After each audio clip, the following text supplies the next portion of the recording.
manipulou ela para mentir. Crianças não mentem quando falam de abuso sexual. Então, quando aquele verme, aquele animal do esposo da cantora famosa, diz, a criança chega lá, a Aline, a mãe da criança, denuncia esse verme, e essa criança falou isso, essa criança jamais iria mentir. Tanto é que a cantora separou dele. No vídeo de hoje, o pastor Eurípides Mendes quebrou o silêncio e fez uma denúncia urgente que expõe os bastidores ocultos de muitas igrejas. Você vai entender por que o gabinete pastoral tem se tornado cúmplice de crimes graves ao tentar resolver internamente o que deveria ir direto para a polícia. Além de um alerta profético chocante, ele revela uma marca dolorosa do seu próprio passado. Seja muito bem-vindo ao canal Evangelho Sem Cortes, o maior canal de cortes cristão do YouTube. Curta este vídeo e se inscreva no canal. Compartilhe esse vídeo para o maior número de pessoas possível e comente nos comentários sua opinião, pois o que ele disse vai mudar sua visão sobre esse tema. Bora pro vídeo. Pelas crianças. Sim. Mas ali os discípulos, vendo aquelas crianças ali, e Jesus fala isso. O contexto é criança. Sim. O contexto não é Israel, que eles falam que os pequeninos ali são os judeus. O contexto ali é criança. Jesus fala, se você for tropeço para um desses pequeninos, é melhor que você amarre uma corda no seu pescoço. Eu falei que Jesus, se você for tocar em criança, Jesus recomenda o suicídio.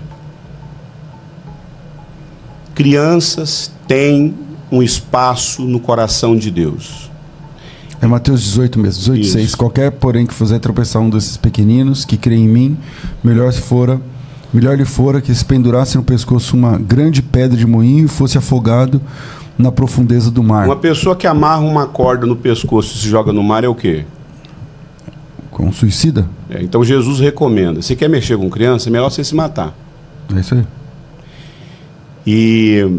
E tem texto que fala o seguinte, tem tradução que fala, se você for escândalo, se você fazer tropeçar, se você fazer a criança perder a fé. Esse tempo atrás eu vi um debate, eu não sei se o senhor era mediador ou se era o debatedor, que a respeito de se a criança perde ou não perde a salvação, né? Eu sou da linha de que a Bíblia é clara em dizer que de tais são o reino dos céus. A criança é salva. A criança é salva, sim, pela inocência dela. Então, ela nasce pecadora, mas ela não... A palavra inocência, teologicamente, não sei se aplica, mas... porque todo mundo nasce pecador. Mas ela é salva não é porque ela é inocente, mas porque ela tem o Salvador. Porque o Salvador diz que delas é o reino dos céus. Isso. Assim como o cristão pode se declarar salvo não porque ele é bom, mas porque ele tem o Salvador, a criança é salva porque o Salvador disse isso. A inocência na consciência. Ela não tem consciência. Ela não praticou o pecado. Ela não tem consciência do pecado que habita nela. Isso. Então, eu entendo que as crianças são salvas. Eu até brinco, né? Lá na minha igreja, as crianças ceiam, né? E de vez em quando alguém chega e fala assim, mas eu não consigo entender, como é que vocês dão ceia para criança? Eu não sei como é que a gente dá para adulto. Acho que se tem um ser aí que podia tomar a ceia ali, aquela criança ali na minha igreja. Não quero que vire um debate, mas aí eu sou contra dar ceia para criança, não, porque a criança não discerne o corpo. Que lá é um ponto para participar da ceia, discernir o corpo. Mas elas já são salvas. Se Jesus voltar ali, salvos, se tem um povo que a gente tem certeza que está salvo, são as crianças. Aliás, para a gente ser salvo, temos que ser como essas crianças. Mas aí você foi cancelado por isso? Não, aí numa das minhas palestras, nessa grande denominação, eu citei isso. Eu falei, olha, eu vou falar uma coisa para você. Lugar de pedófilo é na cadeia. Você quer pastorear um pedófilo? Pastoreie lá na cadeia. Vai lá toda semana. Vai lá toda semana, pastoreia e denuncia ele. Quando ele for preso, você vai fazer de tudo para ele não morrer. Porque se ele for denunciado e for preso, os caras lá na cadeia tem códigos que vão matar o pedófilo. Então você vai denunciá-lo e você vai fazer de tudo para ele não ser morto. Você vai defender a vida dele. Por quê? Pedófilo está esperando um ambiente de confiança para ele ir para a próxima vítima. E eu trabalhei muito nessa questão. Nós temos que parar desse negócio de transferir pastor abusador de campo e colocá-los na cadeia. A melhor forma de ajudar um pedófilo é colocá-lo na cadeia. E aí, por conta disso, eu comecei, eu percebi... Aí teve todo um contexto lá de ter outros motivos, mas eu sabia que o motivo é porque eu estava sendo cancelado por essa questão. Mas como eu estava falando, pastor César, assim, a pergunta né, a igreja realmente encobre abusos sexuais? E a gente teve agora o caso da Helena Raquel, e eu concordei em tudo que ela falou, né? Eu não sou da turma que acho que ela está fazendo está escandalizando o povo de Deus, muito pelo contrário. Quando eu estava vivendo aquela situação lá, de viver essa questão com essa grande igreja, que eu sei que teve a ver com essa questão de eu falar que lugar de pedófilo é na cadeia, a gente tem que parar com essa mania de confundir pecado com crime. Pecado se trata em gabinete pastoral, crime se trata em delegacia. Todo crime é um pecado, mas nem todo pecado é um crime. Exatamente. Exatamente. Não é crime mentir, é pecado mentir.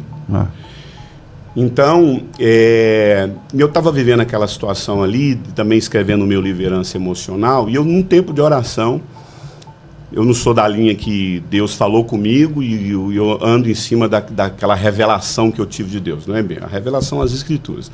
Mas eu tive uma direção. Uma direção, assim, uma voz de Deus muito clara dentro de mim. E o irmão começou justamente com essa temática. E Deus falou muito forte comigo. Da mesma forma que a Igreja Católica foi muito, muito condenada pelos casos de abuso sexual, pastor César, não lembro muito bem a região, eu preciso até ir atrás dessa informação, mas um tempo atrás eu li um artigo dizendo que tem regiões do mundo que todos os homens foram abusados sexualmente por padres. Todos os homens daquela cidade pequena ali da Europa. Então, é uma cidade pequena ali na Europa, não lembro o nome, eu vou atrás dessa informação.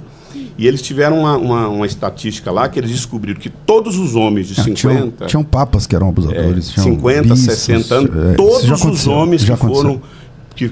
a cultura de ser coroinha foram abusados sexualmente. Mas o que Deus falou muito forte comigo?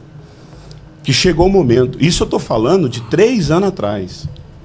Nem a pastora Helena Raquel tinha falado isso aí. E Deus falou comigo que uma igreja que protege uma criança é uma igreja próspera e que Deus iria prosperar profundamente essa igreja. Igrejas que cuidam de crianças são igrejas prósperas e saudáveis.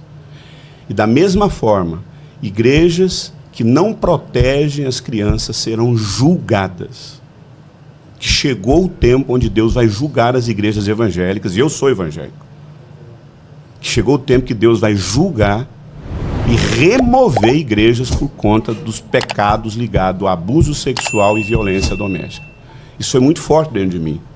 E eu comecei a falar sobre isso. Então, a igreja realmente encobre pecados? Eu não diria encobrir. Não que não existam casos disso. Tem. Mas em muitos... Mas não é o geral, né? Não é o geral. Não é o geral. Não é o geral. Um ou outro pode ter acontecido e tal, mas não é o geral. Mas no geral, essa omissão das denúncias, nós não podemos negar isso, tem omissão de denúncia, muita omissão, mas é importante dizer que muito da interpretação de encobrir os abusos sexuais está muito mais ligado à falta de preparo e principalmente à cultura de resolver internamente esses problemas. Eu acho que nós temos que parar, pastor César, de resolver internamente problemas ligados a abuso sexual. Tentar resolver, né? A igreja evangélica tem que parar com essa filosofia de querer resolver internamente crimes de abuso sexual. Crimes de abuso sexual precisam ser denunciados. Tem que ser investigado. E quando a gente denuncia um abuso sexual, você não está... O Ministério Público não vai lá prender a pessoa. Você vai lá, leva o caso, você faz a denúncia, né? E tem... Porque é o seguinte, talvez o pastor não funcione, talvez a sua família não funcione, mas o Disque 100 funciona. O Disque 100 funciona. Você vai lá e denuncia. Se pode colocar como neutro. Como neutro não, como... Assim, sem se identificar. E você vai pedir para eles levantar o processo. A pessoa vai ser investigada, sem a pessoa nem saber. Tem pastores que eles estão sendo investigados e eles nem sabem que estão sendo investigados. Você tem o problema daquele lá dos Estados Unidos, eu não lembro o nome agora, faz uns 2 anos, não sei se você lembra, de um rapaz que era pastor e que estava nessa situação de abuso, e aí o pastor principal ficou sabendo, aí ficou, vamos resolver aqui e tal,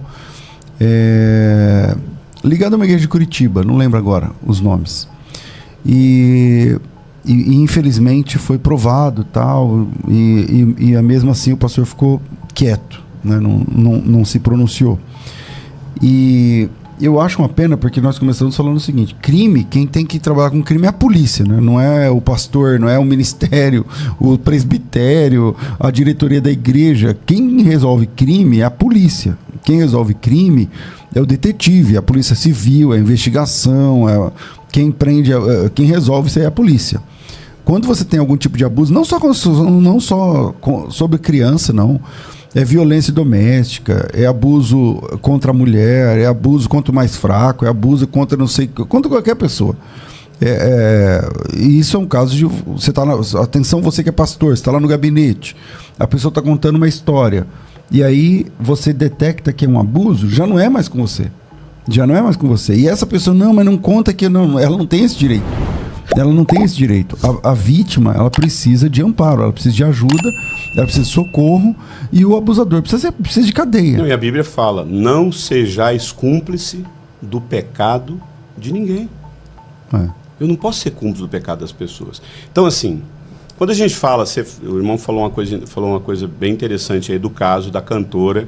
Eu não lembro os nomes. Eu queria falar, eu leio os nomes, mas não é bom falar. Sei o nome de cada um. O caso da cantora, que o marido dela... É uma cantora, não era? É isso. Acho que o marido dela... Tanto é que ela separou dele agora. Eu nem sei se ele era pastor. Não era pastor? Não. Eu conheço ele. Alguma coisa assim. Ele sempre teve os problemas dele. Ela casou com ele sabendo que ele tinha os problemas dele de droga. Ele era um cara doente. Mas que tinha ali uma entrada e saída, tinha muitos recursos aí americanos.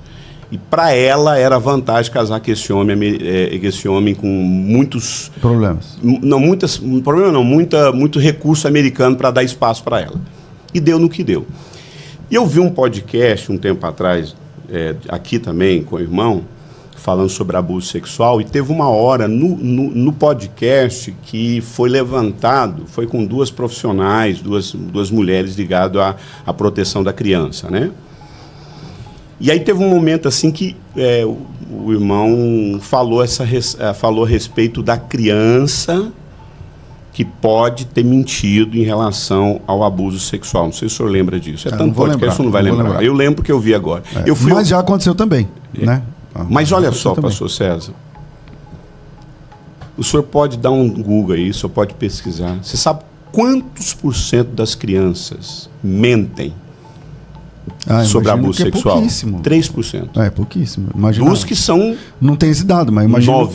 Não, tá lá. Você pode ir lá no CAS, Conselho de Assuntos Sociais, 97% das crianças, dos casos que são... É tudo verdade.